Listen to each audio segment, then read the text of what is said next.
ही मौजूद सामीन में दोस्तों अस्सलाम वालेकुम। सामीन, मैंने अपनी साबका वीडियो में कशफ का आपसे तारुफ करवाया कि कशफ फाउंडेशन कब क्या है, मुझे इसका मकसद बेसिकली क्या है, ये किस तरह कर्जा देते हैं और कौन कौन से कर्जा जात देते हैं। तो दो कर्जा जात के बारे में मैंने अपनी साबका वीडियो में बताया। आज मैं आपको एक तीसरा कर्जा लेने का तरीकाकार बताऊंगा कि कशफ आसान कर्जा आप किस तरह ले सकते हैं और इसकी अहलियत क्या है और आपके पास कौन कौन से डॉक्यूमेंट्स होना ज़रूरी हैं। याद रखें कि कशफ जो है वो बिला सूद कर्जा देता है, सूद पे कर्जा नहीं देता, क्योंकि किसी भी किस्म का कोई बैंक प्रॉफिट पे कर्जा देता है, सूद पे कर्जा देता है, लेकिन किसी भी किस्म की कोई भी फाउंडेशन जो बनी होती है वो बगैर सूद के कर्जा देती है। तो कशफ आसान कर्जे के बारे में मैं आपको बताना चाह रहा हूँ कि ये कर्जा फौरी ज़रूरत को बर वक्त पूरा करने के लिए फराम किया जाता है। आपको इमीडिएटली किसी किस्म की कोई एमरजेंसी पड़ गई है या आपके घर किसी किस्म की कोई बीमारी आ गई है या आपने अपना कोई यूटिलिटी बिल फौरी तौर पर अदा करना है और आपके पास वसाइल की कमी है, आपके पास माली वसाइल की कमी है जिसकी वजह से आप परेशानी का सामना है आपको, तो आप कशफ आसान कर्जा ले सकते हैं।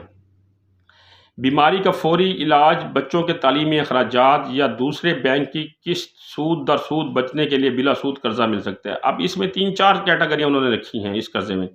क्या आपने किसी बैंक से कर्जा लिया हुआ है, उसके ऊपर आप सूद अदा कर रहे हैं, तो सूद से बचने के लिए आप कर्जा लेना चाह रहे हैं तो आपको कशफ आसान कर्जा मिल जाएगा।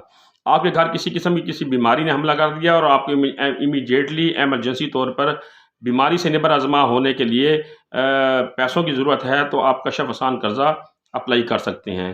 या आपको बच्चों की तालीमी अखराजात पूरे करने के लिए फौरी तौर पर पैसों की ज़रूरत है, तो आप कशफ आसान कर्जा अप्लाई कर सकते हैं। जिस तरह ये अपने नाम के साथ वाज़ेह है कशफ आसान कर्जा, तो आसान कर्जे का मकसद ये है कि आपको फ़ौरन मिल जाए, आपकी फ़ौरी ज़रूरियात के लिए आपको कर्जा मिल जाए। ये कर्जा मर्द और ख़वातीन दोनों को फ़राहम किया जाता है। इसमें किसी किस्म की कोई तफ़रीक नहीं है कि मर्द ले सकता है, ख़वातीन ले सकती, ख़वातीन ले सकती हैं, मर्द नहीं ले सकते। लेकिन ये जो फ़ौरी कर्जा है इसकी उन्होंने बहुत जो रकम है बहुत वो कम रखी है। इन्होंने कर्जे की जो रकम रखी है वो 15,000 रुपये रखी है कि आपको अपना यूटिलिटी कोई बिल भरना है, बच्चों की तालीमी अखराजात कोई करने हैं या किसी किस्म की आपके घर में कोई बीमारी आ गई है तो उसको आपने इमीडिएटली तौर पर या इमरजेंसी तौर पर आपने निबर आजमा होना है, तो 15,000 रुपये आपको फ़ौरी और आसान कर्जा मिल सकता है कशफ फाउंडेशन से बगैर सूद के। अब इसमें जो उन्होंने कर्जे की जो वापसी रखी है वो उन्होंने मियाद एक अच्छी हैंडसम मियाद रखी है कि आप 12 माह तक इसे वापस कर सकते हैं। अगर आप 15,000 रुपये ले सकते हैं तो लेना चाह रहे हैं और आपने 15,000 ले लिए हैं तो आप उसे 12 माह की आसान किस्तों में वापस कर सकते हैं।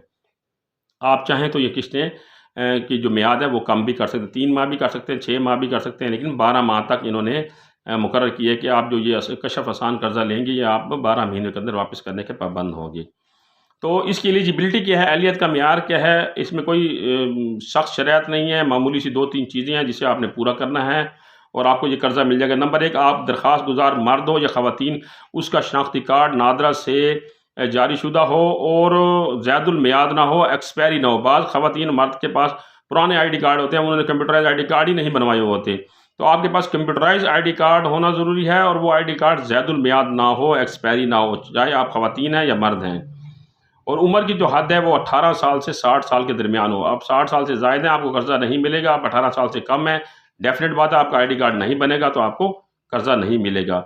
नंबर 3, किसी बैंक या मालियाती इदारे का आप नादहिंदा ना हो, किसी के डिफ़ॉल्ट ना हो। ये ना हो कि आप किसी भी बैंक के डिफ़ॉल्ट हों पहले और आप नया कर्जा अप्लाई करो। हाँ, ये ज़रूर है कि आप किसी बैंक से डिफ़ॉल्ट होने जा रहे हैं, उससे बचने के लिए आप यहाँ कशफ आसान कर्जा अप्लाई करके साबका बैंक का जो है सूद वाला कर्जा वो उतार सकते हैं। और सबसे आखिरी बात, आप किसी किस्म के जुर्म के मुर्तकिब ना हुए हों। ये एक अहलियत का उन्होंने म्यार रखा है जो इतना कोई ज़्यादा सख्त नहीं है। मज़ीद मालूमात के लिए मैंने हेल्पलाइन नंबर दे दिया है, ईमेल एड्रेस भी दे दिया है और इनका लिंक भी दे दिया, वहाँ भी जाकर आप मालूमात ले सकते हैं। मुझसे पूछना चाहते हैं तो मुझसे भी पूछ सकते हैं। इंशाल्लाह अगली मालूमाती वीडियो के साथ फिर हाज़िर होऊंगा, तब तक के लिए अल्लाह हाफ़िज़।